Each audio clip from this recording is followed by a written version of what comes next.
Friends, welcome to literary scholar channel. तो जैसा कि मैंने आपसे प्रॉमिस किया था कि एक बार पैराडाइज लॉस्ट बुक ख़त्म हो जाएगी, उसका लाइन बाय लाइन एक्सप्लेनेशन ख़त्म हो जाएगा, तो हम पैराडाइज लॉस्ट के जो रिमेनिंग पार्ट्स हैं बुक 1 के, उनका लाइन बाय लाइन एक्सप्लेनेशन करेंगे। तो अब तक हमने 418 लाइन तक का एक्सप्लेनेशन देखा है, और अगर आप उसको देखना चाहते हैं तो प्लेलिस्ट में जाइए, पैराडाइज लॉस्ट करके प्लेलिस्ट होगी, आपको वहाँ पे सारे वीडियोस मिल जाएंगे रिलेटेड टू पैराडाइज लॉस्ट।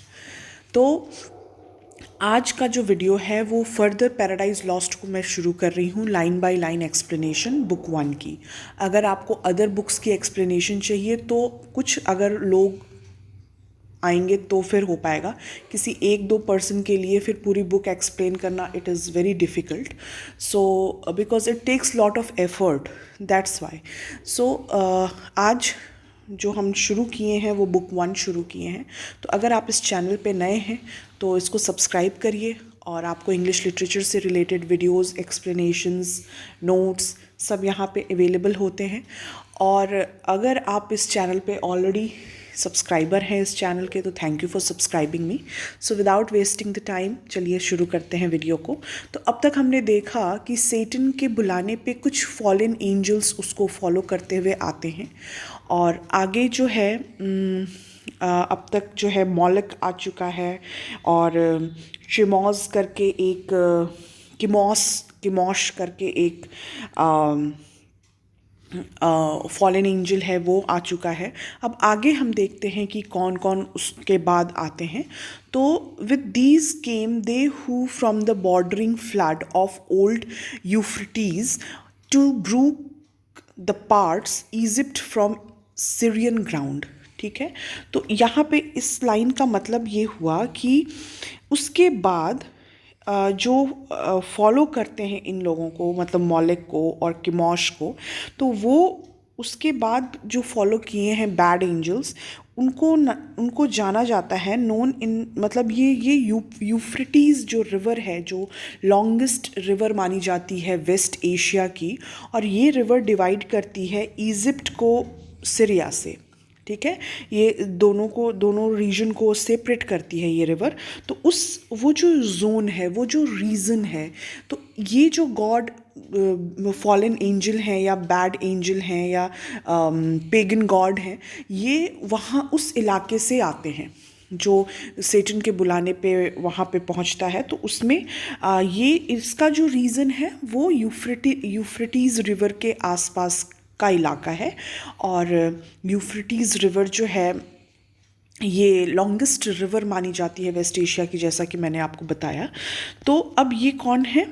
ठीक है, ground had general names of Baalim and Ashtaroth. ठीक है, तो इन दो फॉलन एंजल का नाम है जो फॉलो करते हैं किमोश और मॉलक को बुलाने पे। तो सेटन जब बुलाता है तो ये सारे एंजल्स धीरे धीरे करके उसके बुलाने पे जाते हैं। तो उसमें ये बालिम करके और एस्ट्रॉथ करके, ये दो। अब इसके बारे में, इन दोनों के बारे में डिस्क्रिप्शन देते हुए मिल्टन कह रहे हैं, of Baalim and Ashtaroth those male these feminine. ठीक है, ये कह रहे हैं कि इनकी कोई सेक्सुअल आइडेंटिटी डिफाइन नहीं है, कि ये मेल भी हो सकते हैं, फीमेल भी हो सकते हैं। ठीक है, for spirits when they please can either sex assume और both so soft and uncompounded. ठीक है, तो ये इनके कहने का मतलब ये हुआ कि ये बहुत मतलब इनका कोई फॉर्म नहीं है। ठीक है, दे आर नॉट, मतलब ये कोई भी मेल फीमेल सेक्स ये एज्यूम कर सकते हैं, जो भी इनको पसंद आए ये सेक्स ये ले सकते हैं अपने बॉडी में। और कोई इनका जो मतलब कभी सॉफ्ट हो जाते हैं ये, कभी मतलब इनका ये डिस्क्रिप्शन दे रहे हैं कि किस तरीके का ये फॉलन एंजल है, जिसके बारे में ये जो दो फॉलन एंजल के बारे में मिल्टन बात कर रहे हैं, वो दोनों एक्चुअली में कैसे हैं, उसका डिस्क्रिप्शन इन लाइंस में दिया गया है। Is uncompounded, is their essence pure, not tied or manacled with joint or limbs, nor founded on the brittle strength of bones like cumbers like cumbers flesh, but in what shape they choose, uh, dilated or condensed, bright or obscure, can execute their array purpose and work for love or enmity fulfill. सो इसमें कहने का मतलब ये हुआ कि ये मतलब इनकी जो बॉडी है ये ऐसा नहीं है कि किसी एक मटेरियल से इनकी बॉडी बनी हुई है. They are made up of finer substance and free to take whatever shape they please. ठीक है, वो फ्री हैं, किसी भी शेप को ले सकते हैं ये दोनों फॉलन एंजल, और ये किसी भी तरीके से ये एक्सपैंड कर सकते हैं, छोटे हो सकते हैं, ब्राइट हो सकते हैं, डिम हो सकते हैं, और ऑब्सक्योर मतलब एनर्जी है इनकी, और कोई भी जो इनका पर्पस है जिसको वो फुलफ़िल करना चाहते हैं, ये मीडियम ऑफ एयर के थ्रू अपने पर्पस को एकम्प्लिश करने की कोशिश करते हैं. तो ये सारी चीज़ें इसके बारे में हमें बताया जा रहा है कि यहाँ पे जो मैनेकल्ड का मतलब हो गया फैटर्ड और चेन्ड, और अगर आप अनकम्पाउंडेड का मतलब देखें तो इसका मतलब होता है अनमिक्स्ड. एसेंस का मतलब होता है सब्सटेंस. सो ये सारे जो वर्ड्स हैं इनके थ्रू वो ये बताने की कोशिश कर रहे हैं कि इनका कोई शेप नहीं है, और अगर जो भी शेप ये लेना चाहते हैं जिससे इनको खुशी मिलती है, ये फॉलन एंजल वो शेप ले लेते हैं. ये ईदर वो मेल का शेप हो गया, ईदर वो फीमेल का शेप हो गया. तो ये सेक्सुअल इनका क्या सेक्सुअली ये आइडेंटिटी इनकी कोई नहीं है, ये किसी भी तरीके से किसी एक शेप में बंधे हुए नहीं हैं.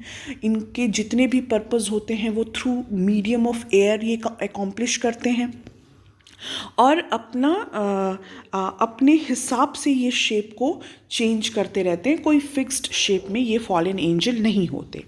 ठीक है, अब आगे बढ़ते हैं. And work can execute their airy purpose and works of love और एनिमिटी फुलफिल. तो जो भी इनका जो वर्क है, इधर दे कैन शो लव और एनिमिटी इन देयर एक्शन. ये जो भी इनके एक्शन है, जो भी इनके पर्पस हैं, ये थ्रू एयर जो मीडियम जो जिससे वो कंप्लीट करते हैं अपने पर्पस को कंप्लीट करते हैं, उसका जो मीडियम होता है वो एयर मीडियम होता है. ठीक है.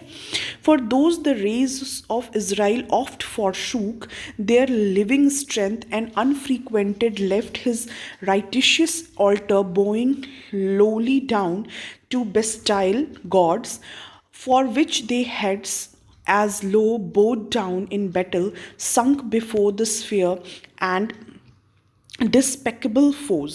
ठीक है, तो आज यहीं तक एक्सप्लेनेशन देखेंगे.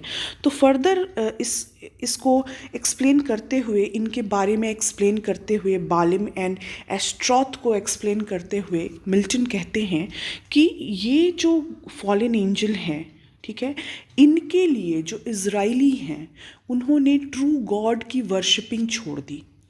मतलब जो एक परम शक्ति है या जो एक गॉड है, वन गॉड है, जिनको ट्रू गॉड माना जाता है, उनकी वर्शिपिंग छोड़ के इज़राइल के लोगों ने इन दोनों की वर्शिपिंग शुरू की थी.